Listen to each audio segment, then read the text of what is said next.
Oi, gente, boa tarde. Vamos começar aqui a nossa live sobre Agenda 2030 e agronegócio.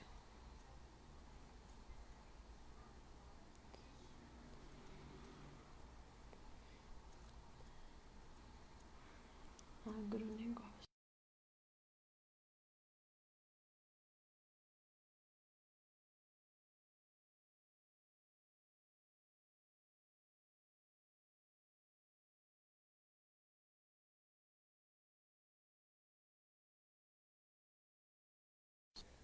Oi, estão me ouvindo bem? O áudio tá bom?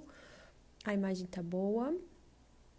Hoje a gente vai falar sobre Agenda 2030 e agronegócio com o professor Albenir Cherubini. Ele já pediu a participação aqui, a gente já vai começar. Olá, Oi, Luísa, tudo bem? Olá a todos que estão tudo acompanhando bem? aí. Tudo bem? Tá me vendo bem, ouvindo bem, tudo certo? Sim, tá dando pequena. Tá travando um pouquinho, mas agora melhorou. Tá, se tiver algum probleminha, só avisar que daí a gente vai tentando ajustar. Só vamos dar um pouco tempinho para o pessoal entrar e daí a gente já começa. Primeiro eu queria agradecer o convite, né? A gente ainda não se conhece pessoalmente, mas já tivemos bastante discussões virtualmente sobre as questões de direito ambiental e direito do agronegócio. O professor Albenir, ele é uma grande referência na área. Ele é um dos fundadores do portal Direito Ambiental, que é uma das grandes fontes aí que a gente tem de confiabilidade de conteúdo sobre direito ambiental no Brasil. Tudo que você imaginar de novidade na área, o portal contempla, tanto nas redes sociais como nos grupos de WhatsApp e nos grupos de e-mail. Então, eu convido a todos que ainda não conhecem o portal, entrem, se inscrevam, porque o conteúdo é de grande relevância e vale muito a pena acompanhar. Bom, eu que agradeço muito essa oportunidade, o convite. Só vou colocar um detalhezinho aqui. O portal direitoambiental.com ele foi desenvolvido pelo professor Maurício. Aí depois eu sou um dos colaboradores e também temos o portal direitoagrário.com. Ambos portais, eles fazem um trabalho de curadoria de conteúdo. Inclusive, a professora Luísa tem artigos publicados lá, artigos de referência, muito, muito bem acessados, certo? E também deixo o convite, além de conhecer, quem tem interesse também em publicar, pode entrar em contato conosco, que bons artigos, bom conteúdo de direito ambiental é sempre bem-vindo.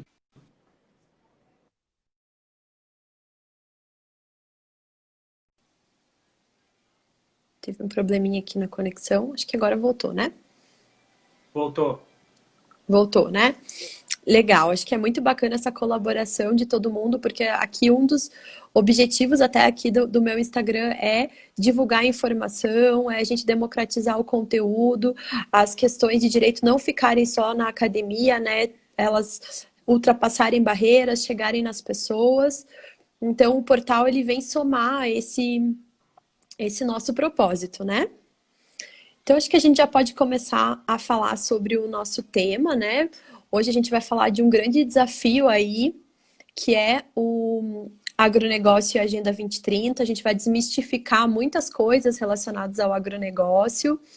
E eu queria também deixar aberto para quem tiver alguma pergunta e mandando as perguntas no chat, que a gente vai respondendo à medida do possível aqui na live. A live vai ficar salva no Instagram e eu espero que vocês aproveitem o conteúdo, porque com certeza vai ser muito interessante. Já vou passar a palavra para o professor Albenir. Eu vou deixar aqui também, aproveitar e deixar um abraço para a doutora André Ribeiro, do Direito em Movimento, um dos perfis muito acessados, e o professor Rubens Vajurna, lá da Bahia também, um professor muito, muito conhecido do direito ambiental aqui. Prazer contar com vocês aqui na live. Bom, pessoal, Com o tema é o certeza, com seguinte, certeza. a Agenda 2030 e o agronegócio. Vamos começar dizendo o que é cada um deles, né? O Uhum. agronegócio, ele é hoje uma ciência autônoma, que é tecnicamente o que ele estuda? Ele estuda a forma organizada das cadeias produtivas e complexos agroindustriais do setor agrário brasileiro.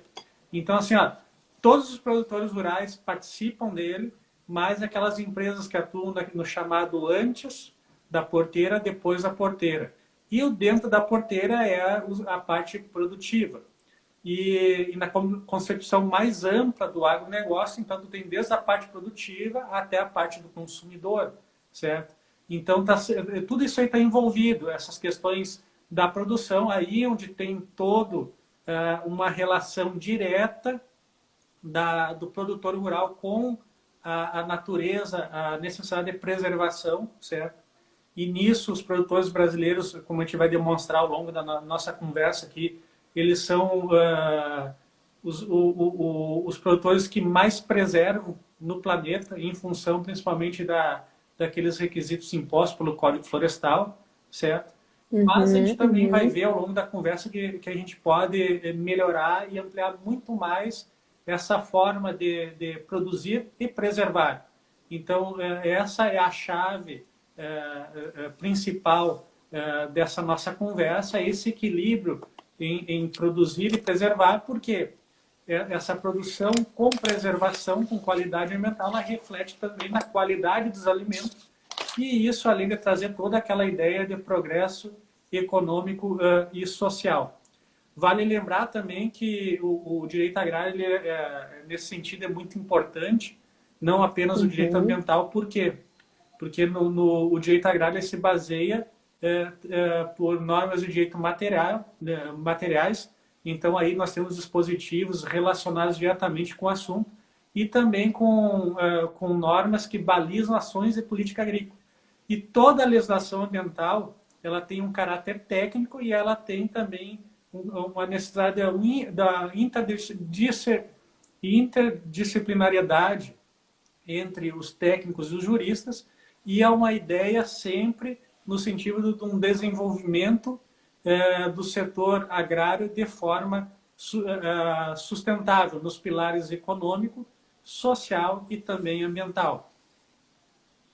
Eu acho que essa questão jurídica do agronegócio, ela ainda a gente vê muito distante, né? Porque essa configuração de ciência autônoma, ela vem se construindo ao longo do tempo e está se fortificando, né?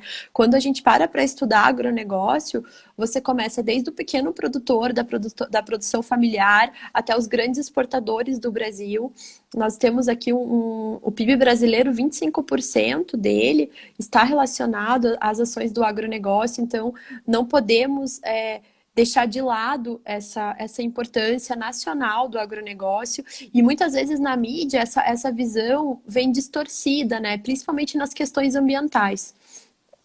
A gente fez na semana passada no escritório um webinar sobre o Código Florestal. E uma das perguntas que eu recebi foi: vocês não trouxeram ninguém ambientalista para falar sobre Código Florestal? E isso me causou bastante surpresa, porque se a gente for separar as pessoas por categorias, a gente não consegue avançar em nenhum debate. E como que a gente vai tratar sobre impactos do Código Florestal sem tratar de produtor rural, que é onde o Código Florestal incide? Então, todas as restrições e todos os benefícios que a legislação dentro das fazendas, dos produtores rurais. Então, quando a gente vai falar de efetividade da lei, não podemos ouvir outras pessoas, porque são eles que efetivamente protegem e deixam de ganhar dinheiro, muitas vezes, e abrem mão da parte econômica em prol da manutenção das florestas. Eu acho que isso que a gente precisa ressaltar.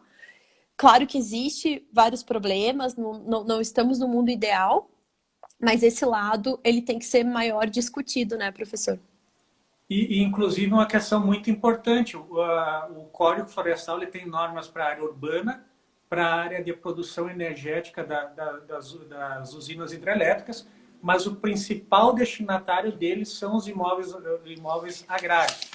Imóvel agrário não pode ser confundido com unidade de conservação, certo? porque o imóvel Uhum, agrário, uhum. tecnicamente, o imóvel agrário ou rural é uma unidade econômica produtiva onde é realizada a chamada atividade agrária, que é uma atividade Uhum. agrária, é uma atividade econômica na qual usa esse espaço chamado imóvel agrário para produzir produtos de origem animal e vegetal. Lembrando que, além de muito importante para a economia, ela tem uma questão de soberania alimentar, então uma atividade que interessa ao Estado. E o Brasil ele se firmou desde 1997 como um grande player internacional na exportação de produtos de matéria vegetal e animal, certo? E esses produtos brasileiros eles contribuem de forma direta e indiretamente para a alimentação de um quinto da população mundial. E, Nossa. e agora, quando a gente entra a falar na questão da Agenda 2030, isso aí está tudo Uhum, relacionado com o quê? Vocês vão lembrar lá das metas do milênio, a própria uhum, questão da segurança alimentar que a FAO sempre chama atenção, porque com o crescimento, a projeção de crescimento da população até o ano 2050 vai exigir um aumento da demanda de produção de alimentos, certo? E aí uhum. entra o papel do Brasil como um dos países que consegue ainda aumentar e está aumentando ano a ano a sua produção e essa produção com qualidade, com preservação. Então, o Brasil consegue equilibrar a produção com a preservação e a FAO, a própria ONU, deposita muito no Brasil o papel de grande celeiro mundial, o país que de fato vai contribuir com essa produção alimentar em nível mundial. Uhum. Eu acho que um dos desafios do Brasil é dentro da Agenda 2030 em si é conciliar isso que você falou, esse desafio da segurança alimentar. Nós, em relação à nossa estrutura interna, somos um país que tem uma das melhores seguranças alimentares do mundo. Eu ouso dizer até que é a melhor, mas nós temos esse papel com o mundo, né, da produção de alimentos, não só de alimentos da cadeia simples, mas alimentos de uma cadeia mais complexa, como produção de vinhos e outras situações que não envolvem tanto a questão dos grãos, né? Que eu acho que todo mundo sabe que a gente é um dos maiores produtores de grãos do mundo. Então a gente tem esse desafio, manter a nossa proteção ambiental, que ela é muito alta. Tá, eu acho que isso a gente tem que pontuar aqui. Existem falhas, existem problemas, mas nós temos a melhor proteção ambiental do mundo em relação de número de áreas protegidas, de unidades de conservação, de terras indígenas. O Brasil, ele tem uma estrutura legal muito forte em relação a isso. Então, o nosso papel dentro da Agenda 2030 é equilibrar a nossa obrigação de aumentar a produção de alimentos, paralelamente manter a nossa preservação.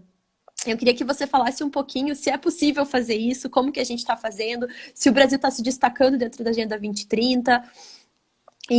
Mas antes, acho que eu preciso falar um pouquinho sobre a agenda, né? Eu até deixei de falar o que é a agenda, porque muita gente acho que conhece, mas tem bastante gente que não conhece.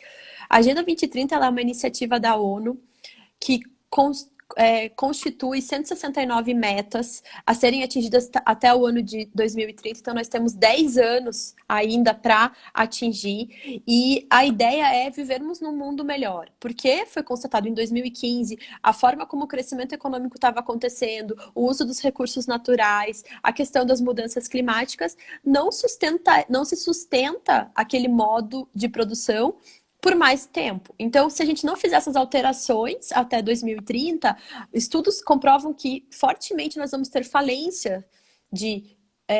Eu acho que o ponto principal são as mudanças climáticas, mas outras questões ambientais vão ser afetadas e os estados se engajaram nessas ações. Os ODS são os instrumentos para a gente atingir a Agenda 2030.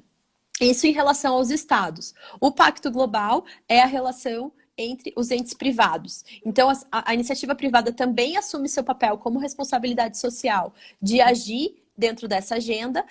E as empresas são voluntárias, signatárias ao Pacto Global, então voluntariamente você se compromete com a Agenda 2030 dentro do seu negócio, pode ser pequeno, médio ou grande, não existe. Podem aderir ao Pacto Global. Então, eu acho que essa iniciativa. Acho que o professor Albenir caiu. Deixa eu solicitar ele de novo. Então, dentro desse contexto que o agronegócio está inserido. Vamos aguardar aqui o professor, acho que conectou de novo. Então, acho que é nesse contexto que o agronegócio está inserido e nós temos esse grande desafio da segurança alimentar, né? Isso. E eu vou ressaltar que eu tive a oportunidade, junto com o professor Darcy Zibet, nosso presidente da União Brasileira dos Agraristas Universitários, a oportunidade de escrever um dos primeiros trabalhos acerca disso. O professor Zibet sempre teve preocupação com esse tema. Então, nós escrevemos um artigo, foi publicado num Congresso Mundial de Direito Agrário que teve na Polônia, e em uma versão em espanhol, e também uma versão foi publicada, a versão expandida dela em português, no livro Direito Aplicado ao Agronegócio, organizado pela doutora Rafaela Parra, pela editora Totti, certo? E a doutora Rafaela Parra também acabou de fazer uma pesquisa onde ela desenvolveu muito bem esses assuntos, com dados, que ela vai sair num livro. Eu acho que até o final do ano, início do próximo, vai estar uma publicação da doutora Rafaela Parra, que nós vamos, inclusive, depois divulgar, fazer sorteio de exemplares. Mas a Agenda 2030, como bem colocou a professora Luísa, ela trouxe dentro de alguns objetivos que eu acabo destacando aqui, para a gente justamente conversar e mostrar que o agronegócio brasileiro, ele é ou melhor, o Brasil é o país que sai na frente, muito bem posicionado nessa busca, justamente pelo cumprimento dessas metas. Então, por exemplo, alguns dos objetivos destacados que têm vínculo direto com o agronegócio. Objetivo 2, acabar com a fome, alcançar a segurança alimentar, melhoria da nutrição e promover a agricultura sustentável. Notem que esse aí é um programa diretamente relacionado com toda aquela ideia da preocupação da FAO, da política da FAO em termos internacionais.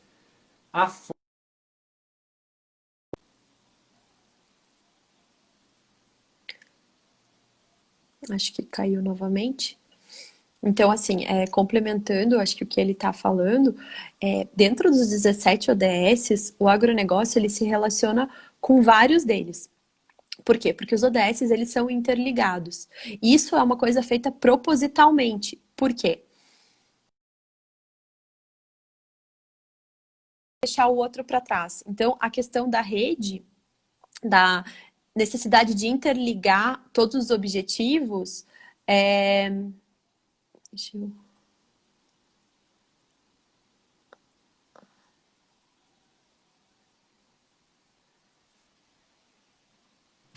Acho que agora entrou. Voltou, né? Como apontou o Francisco Torma, infelizmente a conexão em Porto Alegre está muito ruim, certo? Vamos consertar, mas não adianta, é na cidade inteira. Falei do objetivo 2, o objetivo 6, assegurar a disponibilidade de gestão sustentável da água e saneamento. Então, assim, aquela preocupação com a melhoria da água. Inclusive, tem vínculo disso com a irrigação. O objetivo 8, promover o crescimento econômico sustentável, certo? Então, dentro daquela ideia, até mesmo em função social da propriedade, o direito agrário já traz isso desde 1964, sendo o primeiro dispositivo previsto pela legislação a efetivar, de fato, essa ideia que traz o germe da sustentabilidade, né?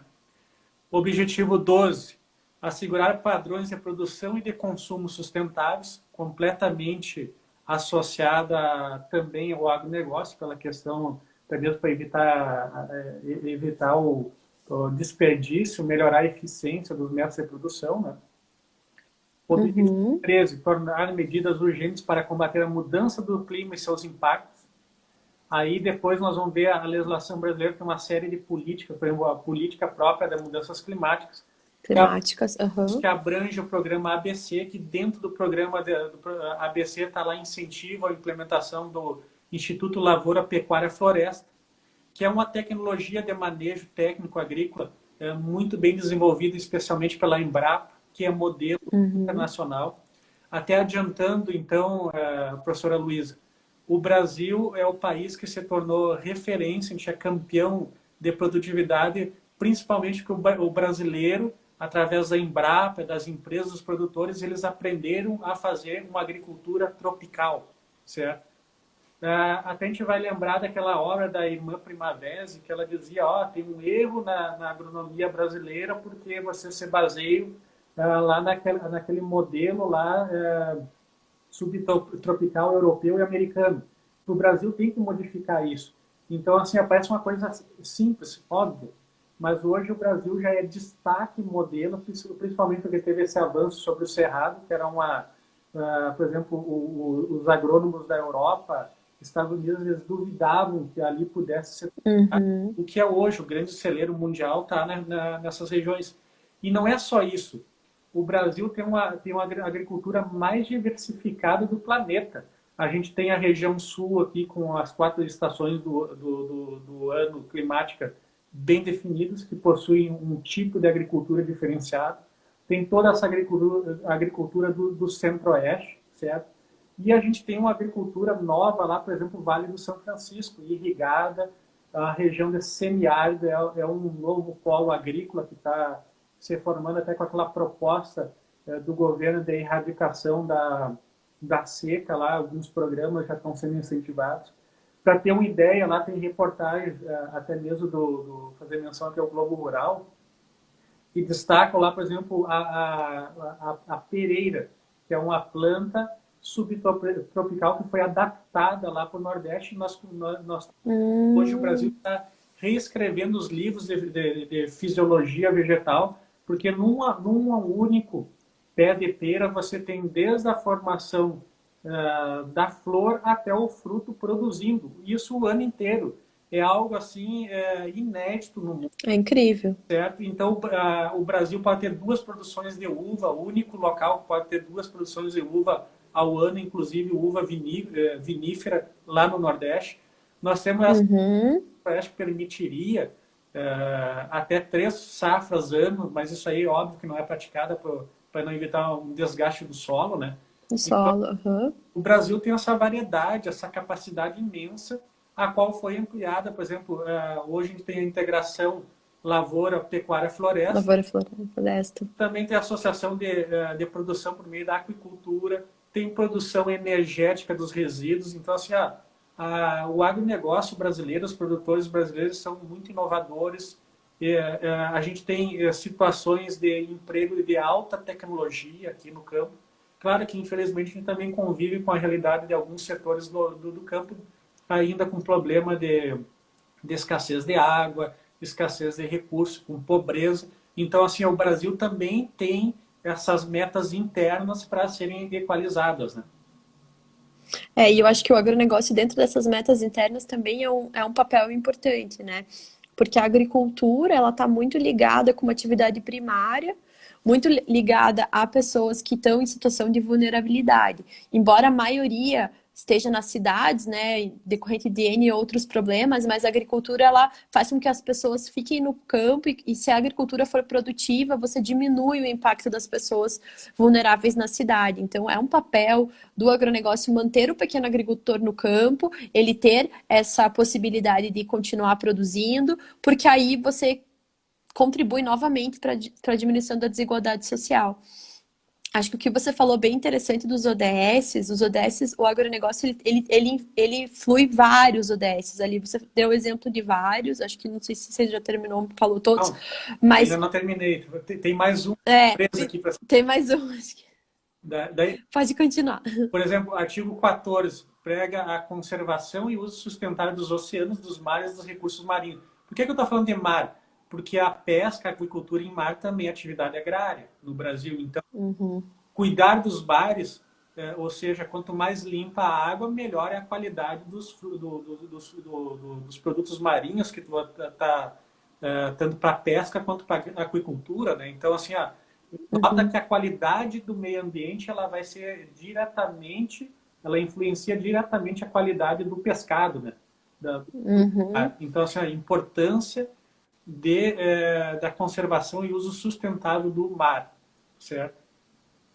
Objetivo 15, proteger, recuperar e promover o uso sustentável dos ecossistemas terrestres, gerir de forma sustentável as florestas, combater a desertificação, deter e reverter a degradação da terra e deter a perda da biodiversidade. Vejam só que isso aí está diretamente associado à parte produtiva agrária. Ou seja, a atividade agrária ela tem uma relação de dependência direta com a natureza. Exatamente. E a gente já falou antes que até a qualidade do produto produto agrícola ou pecuário que está tendo depende da qualidade ambiental. Quanto maior a biodiversidade, melhor a qualidade.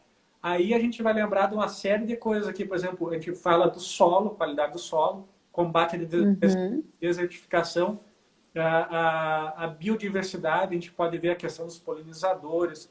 Agora teve um projeto muito bacana aqui, que foi lançado semana passada pelo MAPA, Ministério da Agricultura, que é o programa dos bioinsumos.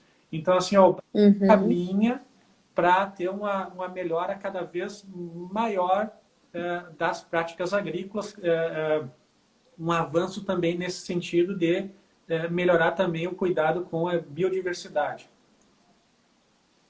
Então, professora Luísa, essas seriam assim os principais ODS a serem ressaltados, né? Agora eu gostaria de falar um pouquinho da legislação agrária, daquilo que se aplica diretamente à parte produtiva, à parte das cadeias, para demonstrar que de fato, e daí quem está nos assistindo pode fazer essa conclusão, né? Mas eu gostaria principalmente de demonstrar que existem instrumentos trazidos pela legislação agrária que são compatíveis com essas ODS da Agenda 2030. Eu acho que a gente tem aí, vamos pensar, o agronegócio ele flui bem em vários ODSs, ele contribui ativamente, sem ele o objetivo, principalmente acho que o objetivo 1 e 2 não são possíveis de ser executados, então você não pode retirar o agronegócio da Agenda 2030, ele é um elemento forte e o Brasil ele está alinhado, eu acho que a produção brasileira está alinhada. A gente vê muita crítica em relação ao agronegócio, relações pontuais relacionadas a desmatamento. Então, acho que é a maior dúvida das pessoas.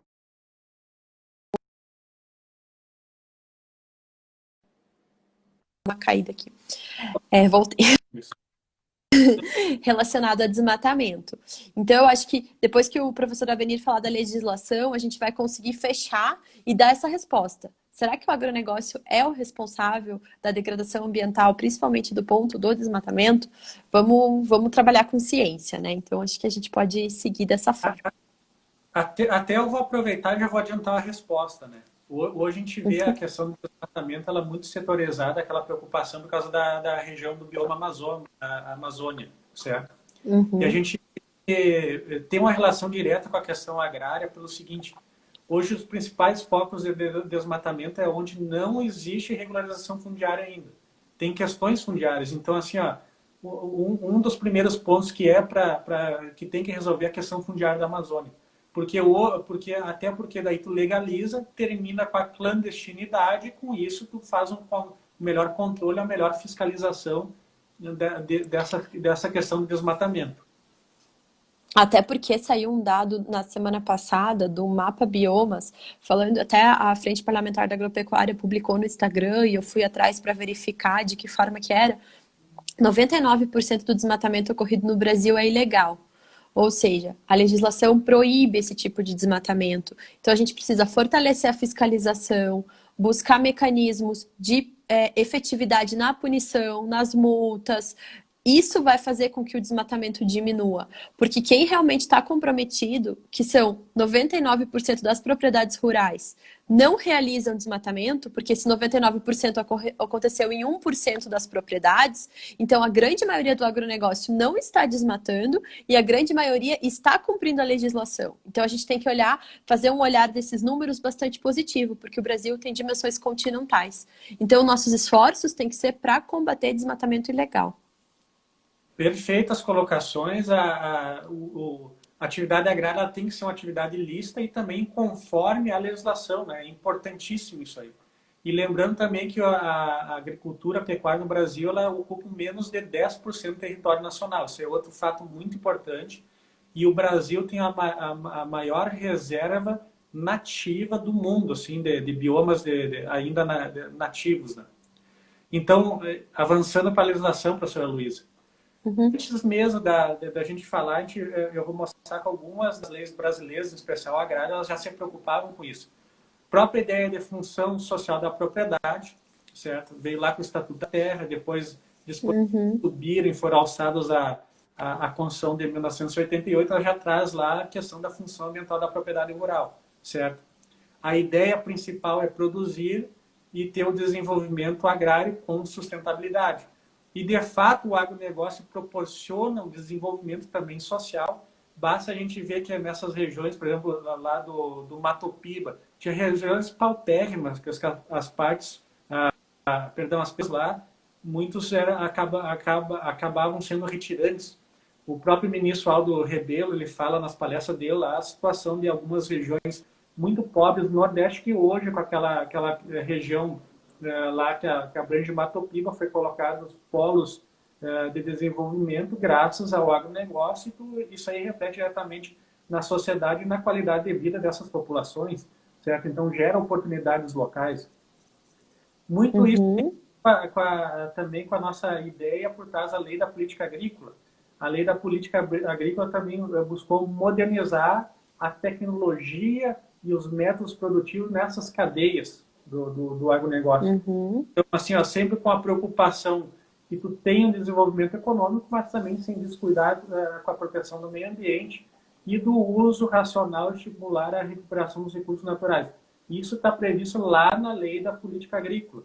Então, aí nós temos esse exemplo do Estatuto da Terra, que seria a constituição da legislação agrária, que nem denomina o professor. Uhum, E depois tu tem a lei da política agrícola, a Constituição Federal, como marcos muito importantes dessa legislação. Inclusive, com relação à função ambiental da propriedade agrária, eu costumo dizer que existe o chamado meio ambiente agrário, porque tu vai ter muitas das disposições de proteção do espaço denominado meio ambiente agrário, ou seja, aquela dentro do imóvel agrário, regido pela legislação agrária, sendo supletivo com certeza. do direito agrário. Daí depois nós temos Código Florestal, que a gente já comentou aqui, ela tem aplicação principal aos imóveis agrários, certo?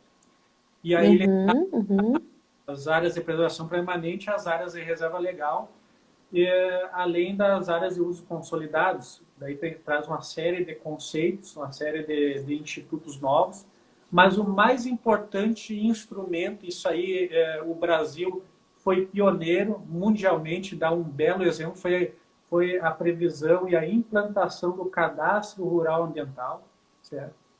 Aí nós temos uma uhum, ferramenta fantástica porque tu vai ter esses dados relativos à área florestal, que eles permitem, além de uhum. ajudar na fiscalização, eles também permitem a formulação de políticas públicas em matéria agroambiental, certo?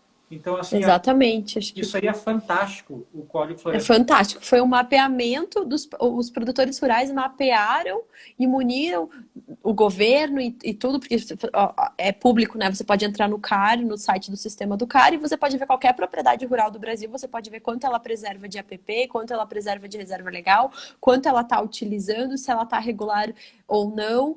Isso é um acesso público, então é um banco de dados que a regularização fundiária brasileira nunca chegou nesse ponto, né? Quando a gente dependeu exclusivamente do Estado. Então, quando partiu para a política ambiental, a gente conseguiu fazer esse mapeamento. Claro que ele ainda está em desenvolvimento, existem muitas falhas, existem algumas partes do sistema que ainda não estão em vigência, mas é um instrumento que veio para ficar e para somar positivamente na questão ambiental, com certeza. E já que nós estamos falando em Código Florestal, vamos deixar nosso abraço, um beijo para a Samanta Pineda, né? Que está fazendo nessa semana do meio ambiente uma série de lives, uma série de reportagens referente ao Código Florestal. Ela que participou ativamente da sua elaboração. Com certeza, com certeza. Samantha é a nossa mestre do Código Florestal, né? Ela sabe desde o começo, ela aplica, a gente aplica muito no escritório. Então, assim, conhecer como começou a legislação e por que cada artigo está lá, de que forma ela é brilhante nesse sentido. E então, avançando, assim, além do Código Florestal, que também já traz muito dessas ideias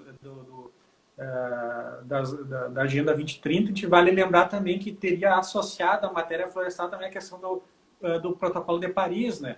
Então, existe também Uhum. algumas metas que a gente for observar. O Brasil é o país que mais avançou no cumprimento para alcançar essas metas do Acordo de Paris, né? Outra lei muito importante que veio depois, Lei da Política Nacional de Integração Lavoura, Pecuária e Floresta, que é a lei número 12.805, de 29 de abril de 2013. É outro exemplo Uhum. que entra dentro desse espírito da Agenda 2030. A Lei da Política Nacional sobre Mudanças Climáticas, a qual prevê a chamada agricultura de baixo carbono. E aqui vale chamar muita atenção, como a Luísa é do Paraná, o Paraná, bem como o Rio Grande do Sul, é modelo na implantação do chamado Sistema de Plantio Direto, Isso direto. que foi uma revolução em termos de agricultura de baixo carbono. Não se faz agricultura de baixo carbono se não tiver essa lógica do sistema direto. E nós falamos de um sistema, porque ele pode também ter o rodízio dentro da propriedade de lavoura de um lado, depois tu bota a pecuária no outro, então faz a rotação de cultura, certo?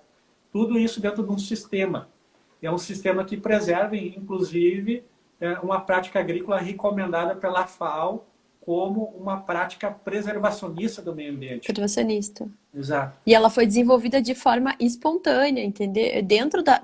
Os próprios produtores viram a necessidade da recuperação do solo, viram que aquilo não só atrapalhava a produtividade, mas atrapalhava a qualidade de vida no campo e desenvolveram esse sistema. Então não precisou legislação, não precisou sanção, não precisou nada relacionado. Então, assim, dentro de muitas propriedades existe essa vontade de proteger a questão ambiental, né? Então, muitas vezes o produtor rural, ele faz isso de forma espontânea, não precisamos criminalizar essa categoria, porque ele é um dos maiores preservacionistas que nós temos. Porque se o produtor não tivesse preservado tudo que nós temos até hoje, nada nós teríamos. Tudo que a gente tem é devido a essa consciência ambiental do agronegócio.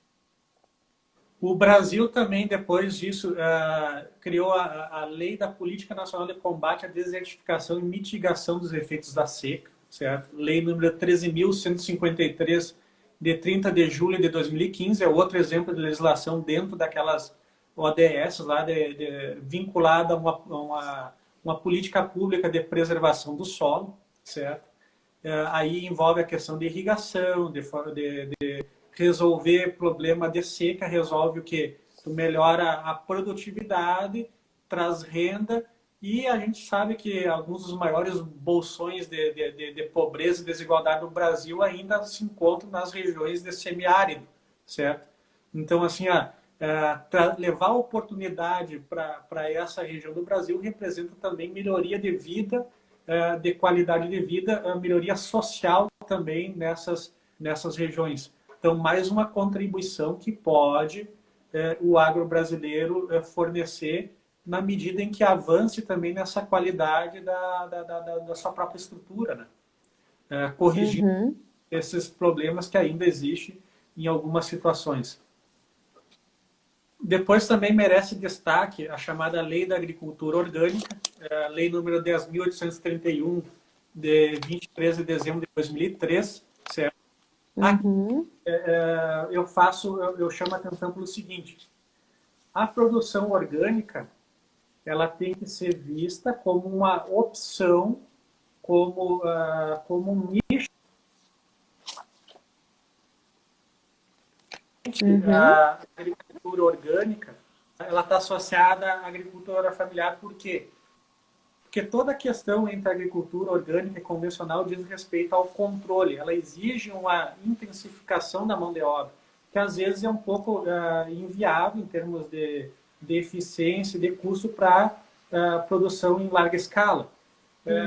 Mas isso significa que a produção convencional com o uso de defensivos ou agrotóxicos ela é ruim? Não. O agrotóxico, o defensivo químico, ele tem que ser enxergado como uma tecnologia, certo?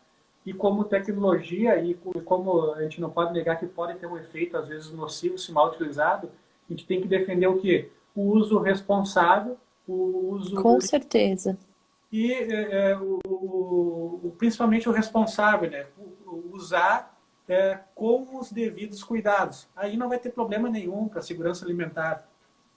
E outro detalhe, Uhum, a agricultura orgânica ela é boa, muito boa para nicho de mercado, principalmente para esses pequenos produtores, mas também não significa que só pelo fato de ser orgânica ela vai ser sustentável.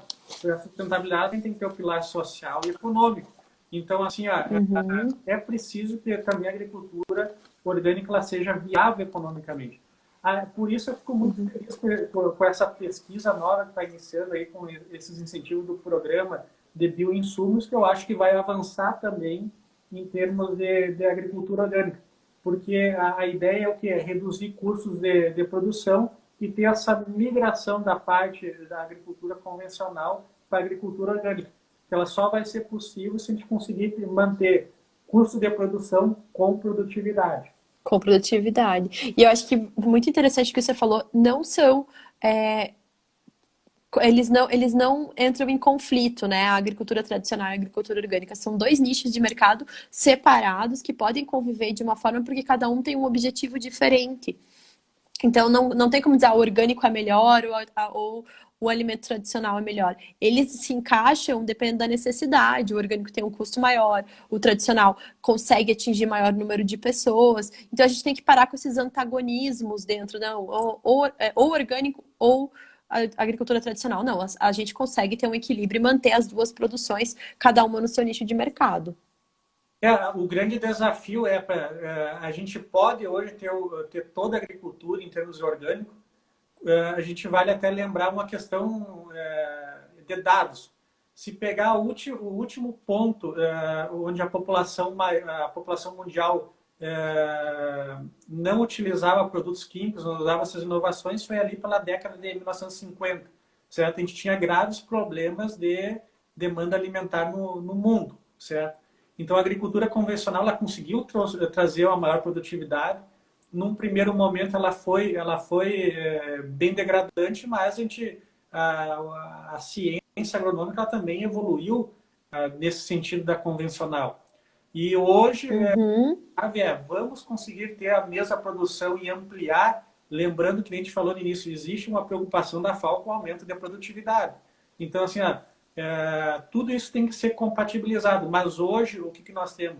É uma agricultura que, como a professora Luísa bem colocou, ela convive, cada um no seu nicho de mercado, tem oportunidade de negócios, mas uma não exclui a outra. O erro está no debate antagônico entre elas. Aqui, então, agora avançando em outras questões relativas às ODS, aí eu trago também, é muito importante a Lei 11.326, de 4 de julho de 2006, que é a Lei da Política Nacional da Agricultura Familiar e Empreendimentos Rurais Familiares. Por que ela é muito importante? Porque, ao contrário do que alguns discursos ideológicos falam, a agricultura familiar ela faz sim parte do agronegócio. Existe uma uhum, agricultura familiar e empresarial, mas é só para fins de concessão de crédito agrícola, onde o crédito rural, aquele do Sistema Nacional de Crédito Rural, cada vez mais ela vai se direcionar às linhas do Pronaf para a agricultura familiar. Até nos assiste live aqui o professor Francisco Torma, do agrolei.com, que é um grande conhecedor da parte do crédito rural. Deixa aqui meu abraço. Mas essa questão também da agricultura familiar para subsistência também não faz mais sentido, porque a gente mora na cidade, então a gente depende de um produtor rural que uhum, faça o abastecimento. Então aí a grande importância da agricultura familiar em ter uma produção organizada, com um viés profissional cada vez maior, como se empresa for, uhum. certo? E também a agricultura familiar em muitos sistemas, por exemplo, Paraná, Rio Grande do Sul, Santa Catarina tem os sistemas agroindustriais onde participam, a partir do contrato de integração, a agricultura familiar também é exportadora, participa principalmente do mercado de exportação de frangos e suínos, que o Brasil bate recordes a cada ano, também se deve muito dessa relação de agroindústria com a agricultura familiar.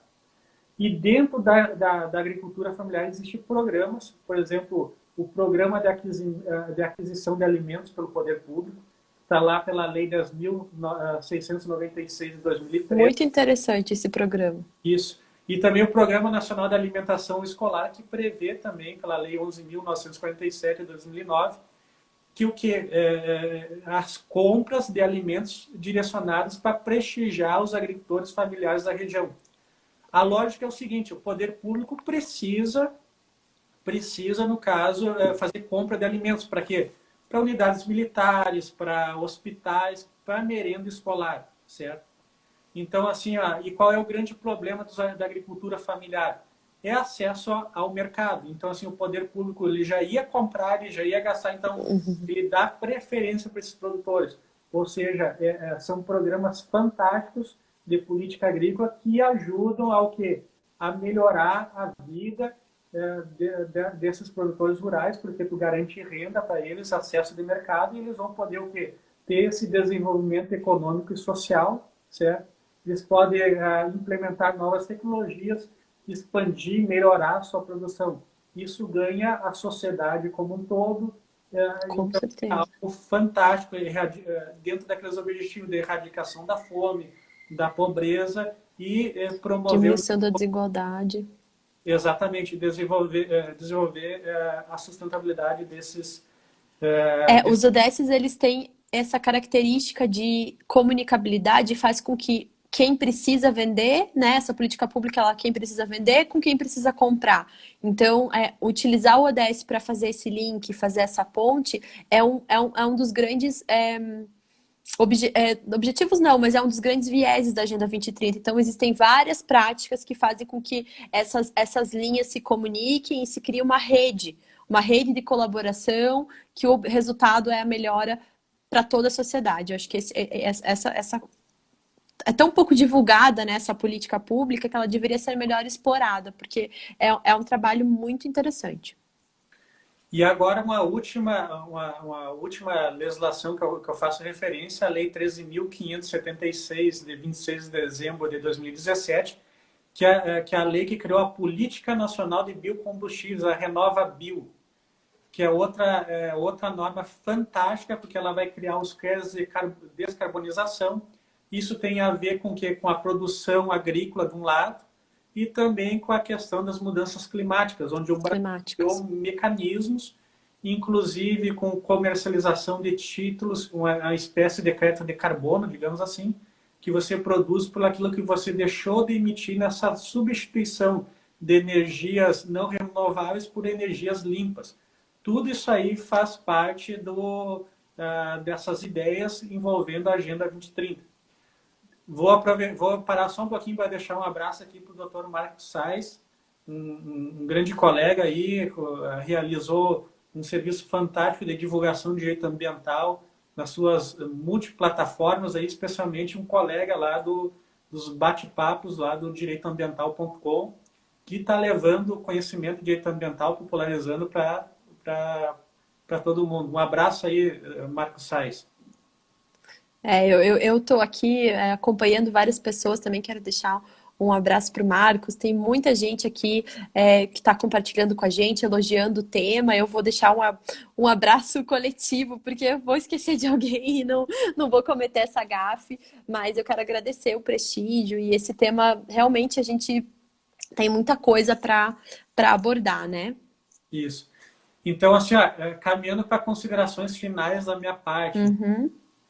eu gostaria de dizer que da parte do direito agrário, em especial, a gente pode ficar tranquilo. Por quê? Porque as normas agrárias, desde a sua origem, elas se orientam para o exercício de atividades pelos produtores rurais que busquem esse equilíbrio entre o ambiental, o social e o econômico. E essa ideia que está lá constante no Estatuto da Terra, artigo 2º, no artigo 186 da Constituição Federal, também tive lá na Lei 8629 de 93, certo? Que é a que efetiva lá da função social. Então, o direito agrário tem já essa concepção pela sustentabilidade da exploração da atividade agrária no Brasil, certo? Além disso, a gente tem toda uma Uhum. legislação agrária extravagante, certo? Que ela visa que a proteção dos recursos naturais, da biodiversidade, práticas de agricultura sustentável,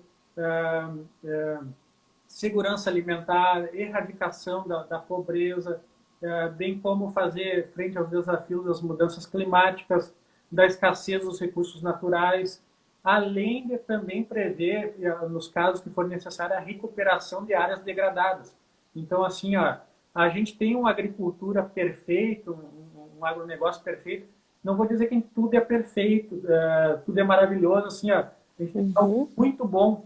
Pode avançar? Pergunto para a professora Luísa Furiati, já respondendo sim, a gente pode avançar para melhorar mais ainda. E aí entra o papel dos operadores do direito, junto com os profissionais técnicos, em fomentar o debate, fomentar justamente a melhoria da aplicação dessa legislação, tanto agrária quanto ambiental, bem como não só a divulgação dela, mas a compreensão dela para melhor aplicação na prática.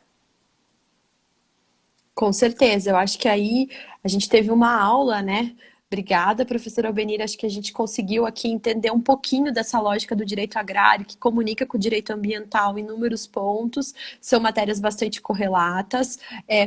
A legislação brasileira, ela efetivamente ela é muito boa e muito completa. A gente transita desde política agrícola até a questão das mudanças climáticas, e todos esses temas estão envolvidos com a questão do campo. O campo tem um papel importante nessa gestão da Agenda 2030. Não podemos limitar a questão do agronegócio ao desmatamento. O desmatamento é um ponto negativo dentro de um globo de ações positivas que o agronegócio está fazendo em relação à Agenda 2030 e também em relação à estabilidade econômica e ambiental do país. Não podemos dissociar essas duas questões, até nesse momento que estamos passando hoje, um momento triste para o Brasil, crise econômica, crise política que não saímos dela há bastante tempo, estamos enfrentando uma crise sanitária, aqui no Paraná temos até uma questão de crise hídrica, porque estamos enfrentando um grande problema de seca, então o Brasil está numa situação complicada e o agronegócio vem como esperança de melhorar todas essas questões. A gente tem um papel muito importante, então esse setor ele não pode ser criminalizado da forma que ele vem sendo tratada. Nós temos que conhecer a fundo o entendimento de como o agronegócio vem agindo positivamente. Eu acho que tudo que o professor Albenir falou são iniciativas positivas. A maioria dos produtores rurais cumpre a lei, graças a Deus, né? A gente tem que exaltar isso, e que não é fácil cumprir essa legislação, né? Exatamente. Até o professor Pedro Campani, que é uma das referências do direito ambiental brasileiro, ele disse que agora, com essa questão da pandemia, surgiu um conceito novo que está sendo abordado pelo jurídico, que é a essencialidade. E desde o início sempre se ressaltou aquela essencialidade das atividades agrárias, onde eu até tenho aquele slogan: o agro não para, não pode parar. E, de fato, o agro não parou, segue em atividade. Aí está a grande qualidade, eu acho que um grande fator positivo do Brasil é o agronegócio brasileiro, certo? Tem que ser motivo de orgulho para o Brasil, não só a questão às vezes o cara pensa no Brasil e lembra só samba e futebol como referência. Não, o Brasil também tem que ser lembrado como referência por ter um povo tão bacana, ter um agronegócio fantástico, a gente poder produzir alimentos é vida, ou seja, e outro detalhe, a atividade agrária ela lida com a vida, porque o que distingue ela dos outros é essa dependência do ciclo agrobiológico, e esse elemento distintivo ele não pertence ao direito, não pertence à agronomia, não pertence à economia, ele tem um vínculo às ciências biológicas, porque uma planta é vida, a pecuária de animais é vida, então o direito agrário, nesse sentido, a atividade agrária lida com a vida. Então, assim, muito importante. Aproveito e faço aqui também meus agradecimentos aos produtores rurais que, de fato, não pararam nessa pandemia, e o fato de eles não pararem, eles foram essenciais para que o brasileiro tivesse acesso aos alimentos. Lembrando que alguns países do mundo não tiveram esse mesmo desempenho que nós temos na agricultura, e muitos países, um dos agravantes da pandemia foi inclusive problemas de escassez de alimentos, né? Então, fica aí esse agradecimento nesse sentido. Acho que foi muito bacana a nossa conversa aqui. Quem quiser Uhum. pode mandar um direct para mim ou para a professora Luísa Furiati, que eu posso até, inclusive, disponibilizar um artigo referente à síntese dessas ideias e também aguardar o futuro livro da doutora Rafaela Para, que é específico Que sobre... com certeza. Eu também estou ansiosa pelo livro da Rafaela. Eu acho que vai ampliar aqui esse nosso debate. Então, acho que já estamos encaminhando para o fim. Não sei se alguém tem alguma pergunta. Se quiser fazer, também estamos à disposição. O professor Albenir deixou o, o direct dele aberto, o meu também está sempre aberto. Eu estou aqui, respondo as perguntas, a gente distribui material. E eu queria agradecer, então, o professor Albenir por essa aula. Eu aprendi muito, porque toda vez que a gente conversa aqui, para mim também é um grande aprendizado. E com certeza a gente tem muitas coisas para pensar a partir de tudo que a gente conversou aqui e também ver o lado bom de tudo isso, né? Que o Brasil realmente tem um agronegócio que representa esperança e positividade para que a gente saia de todas essas crises que a gente está vivendo. É isso aí. Muito obrigado, então, professora Luísa, pela oportunidade. Muito obrigado para quem acompanhou essa live e futuramente também quem vir assistir ela. Muito obrigado. Obrigada, gente. Eu vou deixar salvo aqui no Instagram e então a gente fica à disposição e agradeço novamente. Boa noite. Tchau.